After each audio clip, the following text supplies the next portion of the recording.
Hello everybody and welcome. In this video I'm going to show you how to pair your earbuds OPPO Enco Air 3i with your MacBook.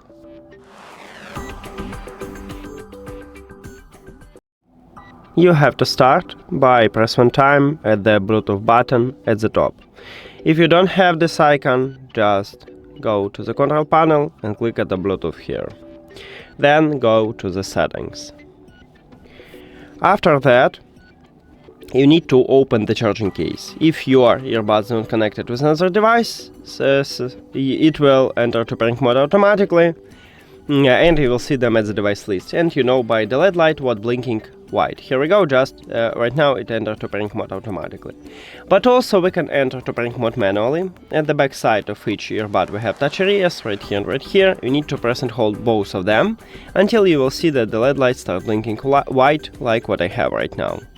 And after that you will see them also at the device list. Now you need to click connect near to your earbuds.